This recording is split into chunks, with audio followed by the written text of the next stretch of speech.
Breakout Rooms. Oh, hello there. So clip number 10, I'm kind of pleased we've made it this far. And I thought I'd do something special for clip number 10. So even though we've been working our way through ideas for face-to-face lessons, I thought we could just take time out a little bit and look at a technique for online teaching of teenagers. All of this actually without me being able still to use a basic editing video program. So thank you guys, especially those of you who have stayed with me and those of you that have subscribed, for your stalwart indifference to and tolerance of my technological ineptitude. This little idea or what I'm going to talk about in this session, Breakout Rooms, comes from a little book that some of you may not even know that I've written. This is Understanding Teenage Language Learners Online. And this is actually the last book that I wrote. It's a smaller, thinner volume, but you can see we have some lovely detail in it, and even one or two little pictures there in colour, some of them as well. So this one, which I'm rather pleased with, looks at all facets of online teaching of teenagers. Technological problems, getting them talking, keeping your chat box clear, and so on. So breakout rooms, I mean, that's the one thing that teachers ask me about in terms of online teaching, time and time again. The thing that seems to cause them most worry and cause them most problems. So I thought that's what we'd have a look at, and I'll probably make this a double video because there are a few things to think about. I've got some notes down here, by the way. If you see me looking down, I'm not reading the paper or doing a Sudoku as I'm recording the session, because that would just be wrong. So breakout rooms, if you don't know what a breakout room is, you're probably watching the wrong clip, to tell you the truth. But it is, for the uninitiated, it's when you send people in an online lesson to different rooms. And basically you set up a number of private meetings within your classroom, and then you can go where they can talk to each other kind of in private, but you can go as a teacher and monitor them. The first option, I think, that we need to discuss as far as breakout rooms go is the option of simply not using them. It sounds silly, but just because the function is there doesn't mean you have to use it. Doesn't mean you have to use breakout rooms. You can have any number of perfectly good online lessons without using breakout rooms. So if your students are not up to it, if they're not behaving responsibly, if they're not accepting that responsibility as you send them off to go to different rooms, my advice is don't do it. You don't have to do it. So, and the other thing is that we can treat breakout rooms as a privilege, and a privilege that they have to earn. Just as you would in a face-to-face class. Sometimes you might send a couple of students out here, a couple of students out there to work in other spaces. Well, you'd only do that if they proved themselves responsible. The same with breakout rooms. You can explain to them, guys, when I come around and you're not doing what you need to do, or if you come back from the breakout room and you haven't produced what you needed to produce, then next time, while the others go off and they have their little private conversations and chats, you guys will have to stay with me in the main room.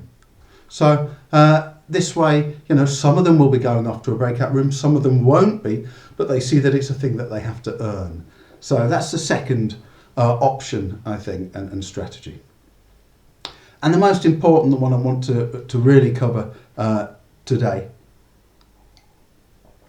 is that When your students get to the breakout room, if you've assigned a pair or a three to a particular breakout room, when they get there, if they don't know, if they're not crystal clear on what they're doing when they get there, then it's game over. So what you want to avoid at all costs is your students accepting the invitation to the breakout room, arriving with a colleague, one of them, saying or typing to each other, what do we have to do? And the other one saying, dunno. Because at that point, it's too late for you to go around all of the different breakout rooms. You might have 3, 4, 5, 6 breakout rooms. You can't go round and reiterate your instructions to each one in the time that you're going to want them in the breakout room, which is probably no more than 3, 4, 5 minutes. So the best thing to do in that case, if you can see as you go around monitoring that they don't know what to do, is to just close all the breakout rooms, bring them all back, go over the instructions. But the most important thing then is that they're clear on those instructions first. We want to avoid that. So the way that I do that is to use the chat box, and I type in numbered instructions in the chat box before they go. And I'll actually type as I'm speaking if I'm having a day when I feel I can type quickly. And it'll go something like this. So guys, step 1, before you go to the breakout room, make sure that you have a copy of these instructions in full, saved to your clipboard and saved to maybe a Word document so you can look at them. Ding, and then step 1 goes into the chat box. As they're looking at that and typing up step 2. Step 2, you will arrive at the chat box with 1 or 2 of your classmates, say hello to them, put your cameras on, check that you can hear each other and see each other. And if there's any problem with the microphone, check that you can communicate via the chat box, bring the chat box up. Boom, that's step 2. So these are actually going in labels, step 1, step 2, into the chat box as we're speaking. Step 3, ask your partner the 10 questions, answer the 10 questions to your partner, record their answer. This is me typing, by the way. I've not gone weird on you. Record your answer, record their answers in somewhere that isn't the breakout room chat box.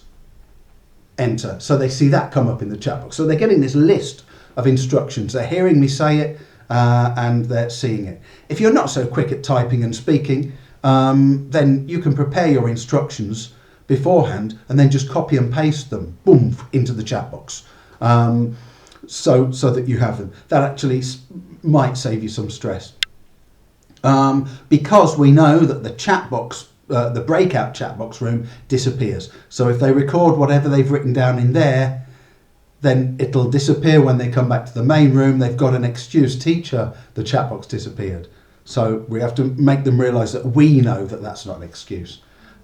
Step 4, come back to the main room with your answers. You will need your answers for the next part of the class. Now they've got the instructions in front of them there. So there's no excuse. But before they go, we need to make sure they've got those answers clear, so we can say stuff like, okay guys, so what is step 2? And somebody will tell you, no, Raphael, I haven't heard from you yet. What's step 2? Are you there? Hello, Rafa. We go through all that. Finally, Rafa's, step 2 is turn on your microphone and your camera, say hello to your partner. You got it, Rafa. So guys, what is step 1? Louisa, step 1, are you there? Yeah, Louisa is there. She says, yes, step 1 is to copy the answers and save them on a Word document so that we have them. Exactly, Louisa, well done. So what we're doing is we're clarifying the concepts before they go. So there's absolutely zero excuse for them not to know what they have to do when they get to the room. And then it's time we bring up the breakout rooms, assign students, only assign the students that have earned the right to go to the breakout room. The rest of you guys, I love you very much, but you're going to be working with me this lesson in the main room. If you work well in the main room this time, then you get another chance to go to breakout rooms next lesson. That, my friends, is how I make sure my students are crystal clear on the instructions on what they have to do when they get to the breakout room before they get to the breakout room. In the next clip, we'll look at monitoring them while they are in the breakout room and also alternatives to breakout rooms. Strength and energy with your teaching.